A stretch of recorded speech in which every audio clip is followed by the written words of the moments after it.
Seperti yang tadi sudah saya sampaikan bahwa proses penyidikan dan proses pra peradilan itu berdiri sendiri-sendiri, ya. Tidak ada berkaitan secara langsung. Jadi dalam proses peradilan penyidikan tersebut saksi-saksi bisa tetap dipanggil, penyidik masih bisa melakukan penyitaan maupun proses-proses penyidikan lainnya termasuk salah satunya penahanan. Ya. Kalau berbicara memungkinkan atau tidak, memungkinkan. Apakah dilakukan atau tidak itu dikembalikan kepada penyidik nanti. Ya, saya tidak bisa menduga-duga ya apa yang disampaikan penyidik. Mungkin beliau sedang kurang enak badan sehingga tidak memiliki keinginan untuk berbicara kepada rekan-rekan dan diwakili oleh kuasa hukum. Apakah ada pembicaraan yang membuat saudara HK tidak ingin berbicara kepada teman-teman jurnalis? Tentunya ini menjadi ranah materi penyidikan. Saya tidak bisa membuka itu karena penyidik juga tidak memberikan delegasi atau kewenangan kepada saya untuk menyampaikan hal tersebut. Demikian, Mas Mario. Ya itu kembali lagi saya tidak bisa sampaikan clue-nya karena belum dapat clue. Mungkin rekan-rekan bisa bertanya kepada kuasa hukum lebih lanjut ya, atau ke saudara HK langsung. Apakah ada hal-hal tertentu yang membuat yang bersangkutan tidak ingin berbicara kepada rekan-rekan jurnalis pada saat selesai dilakukan pemeriksaan sebagai tersangka? Demikian.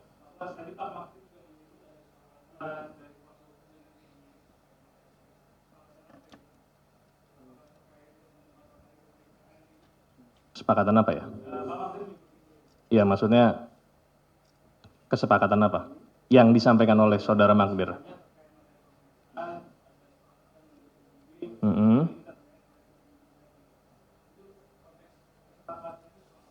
Saya juga baru tahu ini ada kesepakatan yang disampaikan sama Mas Rizky ya. Ya, tentunya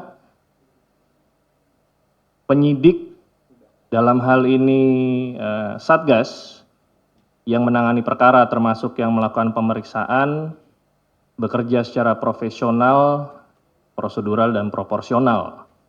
Ya, saya kurang memahami apa yang dimaksud kesepakatan oleh saudara Magdir. Apakah beliau mungkin menyampaikan terkait surat pengajuan tadi yang disampaikan salah satu rekan jurnalis bahwa tidak akan dilakukan pemeriksaan. Kalau itu sudah saya jawab bahwa proses penyidikan tetap berjalan, ya.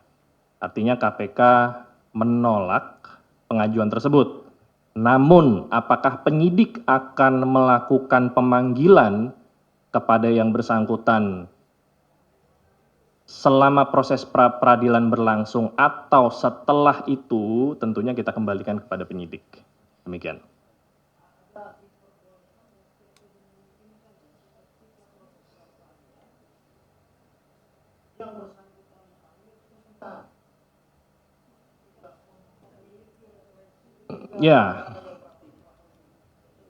Ya, jadi seperti yang tadi sudah saya sampaikan bahwa proses penyidikan dan proses pra peradilan itu berdiri sendiri-sendiri, ya.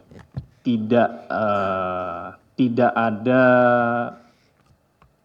berkaitan secara langsung. Jadi dalam proses peradilan penyidikan tersebut saksi-saksi bisa tetap dipanggil, penyidik masih bisa melakukan penyitaan maupun proses-proses penyidikan lainnya termasuk salah satunya penahanan.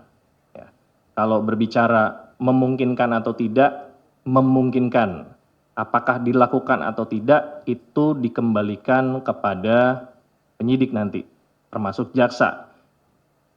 Di KPK ini, di mana penyidikan dan penuntutan berada di satu atap, penyidik dan jaksa penuntut umum ini bekerja sama dan saling memberi masukan. Kapan sebaiknya tersangka ini ditahan. Bagaimana alat bukti dalam pemenuhan unsur perkara. Ini menjadi salah satu kekuatan di KPK hingga pada saat perkara ini dilimpahkan ke persidangan nanti, untuk conviction rate-nya ini 100% atau mendekati 100% kalau melihat histori putusan pengadilan untuk perkara yang diajukan oleh KPK sampai dengan saat ini. Jadi kembali menjawab pertanyaan Mas Mario, itu dimungkinkan, tetapi apakah akan dilakukan nanti kita kembalikan prosesnya ke penyidik nanti. Ya, penyidik mendalami semua hal, terutama yang memang dibutuhkan dalam rangka pemenuhan unsur perkara. Jadi sebagaimana rekan-rekan ketahui ada 2 perkara yang disangkakan oleh kepada saudara HK, dalam hal ini suap, saudara Harun Masiku kepada saudara Wahyu Setiawan, dan juga menghalang-halangi penyidikan. Jadi pemanggilan penyidik terhadap saksi-saksi ini tentunya berputar pasal yang disangkakan maupun objek perkara yang disangkakan kepada saudara HK. Apakah saksi-saksi yang dipanggil ini ada kaitan langsung? Tentunya penyidik memiliki penilaian tersendiri bahwa termasuk salah satunya saudara Maria Lestari, ya, maupun KPU, bahwa saksi-saksi tersebut memiliki nilai pembuktian atau setidaknya petunjuk terhadap perkara yang sedang disangkakan untuk bisa menguatkan perkara ini, sehingga nanti pada saat perkara ini disajikan di persidangan akan meyakinkan hakim bahwa memang benar perbuatannya ada, didukung dengan alat bukti yang nanti akan disajikan oleh rekan-rekan jaksa. Ya, KPK selalu menyiapkan diri karena pengajuan pra peradilan ini bukan hal yang pertama, ya.